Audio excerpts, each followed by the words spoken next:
এই মুহূৰ্তৰ এক ব্ৰেকিং নিউজ নিশা মহানগৰীৰ গণেশপাৰাত ভয়ংকৰ ডকাইতি গণেশপাৰাৰ স্নেহা ৰায় নামৰ এটা অট্টালিকাত অনিল ডেকা নামৰ এজন ব্যৱসায়ীৰ ঘৰত চাঞ্চল্যকৰ ডকাইতি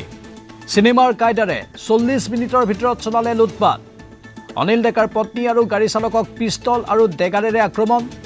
বগা ৰঙৰ সুইফটত আহিছিল 4 ডকাইত মুখত কোলা কাপোৰ বান্ধি আহিছিল 4 ডকাইত ডকাইতৰ দলটোৱে লৈ গ'ল নগদ ধন সোণকে ধৰি মূল্যৱান সামগ্ৰী বহিৰাষ্ট্ৰত অধ্যয়নৰত কন্যাক থবলৈ গৈছিল ব্যৱসায়ী অনিল ডেকা পত্নীক ডেগাৰেৰে আক্ৰমণ কৰাৰ লগতে পিস্তল মুখত সুমুৱাই দি চলালে লুটপাট সিসিটিভিত বন্দী ডকাইতিৰ সম্পূৰ্ণ দৃশ্য ঘটনাস্থলীত ফটাখিল আৰক্ষী উপস্থিত হৈ আৰম্ভ কৰিছে তদন্ত লোমহৰ্ষক ডকাইতিক লৈ অঞ্চলজুৰি তীব্ৰ আতংকৰ সৃষ্টি হৈছে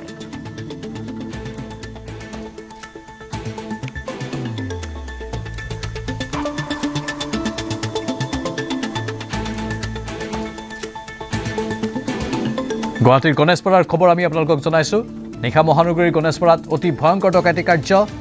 গণেশপাৰাৰ স্নেহা ৰায় নামৰ এটা অট্টালিকাত অনিল ডেকা নামৰ এজন ব্যৱসায়ীৰ ঘৰত এই চাঞ্চল্যকৰ ডকাইতি কাৰ্য সংঘটিত কৰে ডকাইতৰ দলে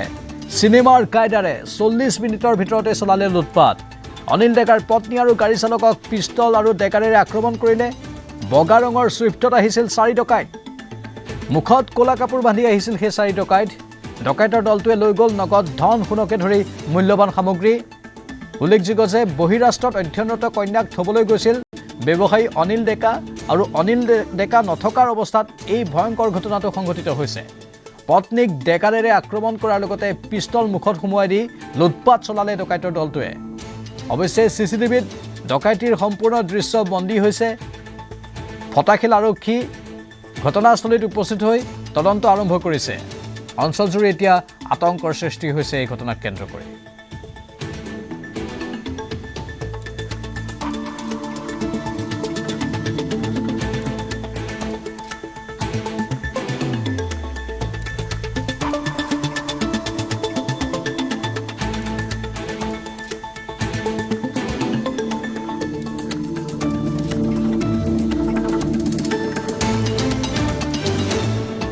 নিশাৰ গুৱাহাটীত পুনৰ ডকাইতিৰ খবৰ উল্লেখযোগ্য যে গুৱাহাটীৰ বিভিন্ন প্ৰান্তত সময়ে সময়ে এনেধৰণৰ ডকাইতিৰ ঘটনা পোহৰলৈ আহে মাজতে কিছুদিন হ্ৰাস পাইছিল ঘটনাবোৰ কিন্তু পুনৰ এই ডকাইতে আতংকৰ সৃষ্টি কৰিছে 4টা ডকাইত এখন বগা ৰঙৰ গাড়ীত আহিছিল আৰু লুটপাট চলাই তাৰ পৰা আঁতৰি যাবলৈ সক্ষম হ'ল সিসিটিভিৰ দৃশ্য আহিছে আমাৰ হাতত সেই দৃশ্যবোৰ দেখুৱাইছো কেনেধৰণে সেই ডকাইতে মুখত কাপোৰ বান্ধি এইগৰাকী মহিলাক পিস্তল টোৱাই গোটেই ডকাইতি কাৰ্য সংঘটিত কৰিলে এই দৃশ্যবোৰ চালে আপোনালোকে অনুমান কৰিব পাৰিব মহিলাগৰাকীক ধৰি লৈ আহিছিল আৰু তাৰ পাছত পিস্তল টোৱাইছিল হাতত ডেগাৰ বা আন কিছু অস্ত্ৰও আছিল গণেশপাৰাত এয়া ভয়ংকৰ ডকাইতি আৰু সেই ভয়ংকৰ ডকাইতিৰ দৃশ্য আমি আপোনালোকক দেখুৱাইছো টিঘিল খিলাই ঘূৰি ফুৰা এই ডকাইতক কৰায়ত্ব কৰাৰ দাবী পোৱাৰ ভাগত উচ্চাৰণ হৈছে সকলোৰে মুখত গণেশপাৰা অঞ্চলত আতংকৰ সৃষ্টি হৈছে সমগ্ৰ অঞ্চলজুৰি মুখত কাপোৰ বান্ধি আহিছিল ডকাইত 4টা ডকাইত ইয়াৰে দুটাক আমি দেখিবলৈ পাইছোঁ সিসিটিভিত আৰু কেনেধৰণে এই মহিলাগৰাকীৰ ওপৰত অত্যাচাৰ চলাইছিল চাওক ইফালৰ পৰা সিফাললৈ ঘূৰাই ফুৰিছিল ক'ত ধন সোণ আছে সেয়া জানিবলৈ চেষ্টা কৰি আছিল আৰু 40 মিনিটত এই কাৰ্য সংঘটিত কৰি তাৰ পৰা পলাই যাবলৈ সক্ষম হৈছে এই ডকাইতকেইটাই স্বাভাৱিকতে ডকাইতকেইটাৰ মুখমণ্ডল সন্মুখত অহা নাই কিন্তু আৰক্ষীয়ে তাৎক্ষণিকভাৱে যদি তদন্ত আৰম্ভ কৰে বহু তথ্য হয়তো লাভ কৰিবলৈ সক্ষম হ'ব ইতিমধ্যে এখন বগা ৰঙৰ গাড়ীৰ কথাও কোৱা হৈছে সেই গাড়ীখনতেই আহিছিল এই ডকাইতৰ দলটো অনিল ডেকা নামৰ এজন ব্যৱসায়ীৰ ঘৰত এই চাঞ্চল্যকৰ ডকাইতি সংঘটিত কৰে সম্পূৰ্ণ চিনেমাৰ কায়দাৰে এই ডকাইতি কাৰ্য সংঘটিত কৰে ডকাইতৰ দলটোৱে যেন ডকাইতৰ দলটোৱে গম পাইছিল ঘৰত অনিল ডেকা নাই বা ঘৰত সদস্য কম আছে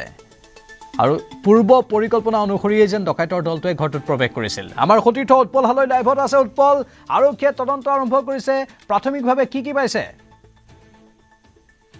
চাওক, এই গোটেই ঘটনা সংঘটিত হৈছে মহানগৰীৰ ফটাশিল থানাৰ অধীনত থকা গণেশপাৰ শ্যাম মন্দিৰৰ সমীপত আৰু মোৰ পিছফালে থকা যি স্নেহাশ্ৰয় আছে, স্নেহাশ্ৰয় এই অট্টালিকাটোত কালি নিশাৰ ভাগত 9:21 ডকাইতৰ দল প্ৰৱেশ কৰিছিলে আৰু ওলাই গৈছিলে প্ৰায় 11 বজাৰ পূৰ্বে ওলাই গৈছিলে আৰু ভিতৰ ভাগলৈকে যাম। উল্লেখ কৰিব বিচাৰিছোঁ যে এই ঘৰটো হৈছে অনিল ডেকা আৰু তেখেতৰ পত্নী কৰবী ডেকাৰ বাসগৃহ। তেখেতসকলে ভিতৰ ভাগত কালি আছিলে থকাৰ সময়ছোৱাত তেখেতৰ স্বামী কিন্তু অনিল ডেকা বহিৰাষ্ট্ৰলৈকে নিজৰ জীয়াৰীক আনিব গৈছিলে। চালক মৃণাল দাস আছিলে আৰু চালক মৃণাল দাসৰ সৈতে ভিতৰত থকা সময়ছোৱাতে এটা 4জনীয়া দল প্ৰৱেশ কৰিছিলে। কিছু সময় পূৰ্বে পত্নীগৰাকীৰ আমি যেতিয়া মন্তব্য লৈছিলোঁ তেখেতে উল্লেখ কৰিছিলে কি হৈছিলে দাদা কালি কি হৈছিলে ডকাইতি হৈছিলে। যিগৰাকী স্বত্বাধিকাৰী আছে তেওঁৰ পৰা কিছু কথা জানিবৰ চেষ্টা কৰিম। তেওঁৰ হাতত কটা বুলি উল্লেখ কৰিছে, তেখেতৰ সমান্তৰালভাৱে চলা ফালি গৈছে। তেওঁ কথা উল্লেখ কৰিছে যে হিন্দী ভাষাত কথাখিনি কৈছিলে। যি 4জনীয়া দল আহিছিলে চুইফ্ট ডিজায়াৰ বাহন লৈ, সেই অহা দলটোৱে হিন্দী ভাষাত তেখেতে কথা পাতিছিলে আৰু হিন্দী ভাষাত কথা পাতি এক প্ৰকাৰ ঘৰত লুটপাত কৰিছিলে। নগদ 50,000 টকাৰ বগা ৰঙৰ চুইফ্ট ডিজায়াৰ বাহনত আহিছিল আৰু হিন্দী ভাষাত কথা পাতিছিল। যথেষ্ট তাৎপৰ্যপূৰ্ণ মন কৰিবলগীয়া বিষয়। মানে বাহিৰৰ পৰা অহা কোনোবা ডকাইতে এই কাণ্ড সংঘটিত কৰিছে নেকি প্ৰশ্ন উত্থাপন হৈছে। উৎপল লাইনত থাকিব আপুনি, পৰৱৰ্তী সময়ত অধিক তথ্য আপোনাৰ পৰা আমি সংগ্ৰহ কৰি থাকিম।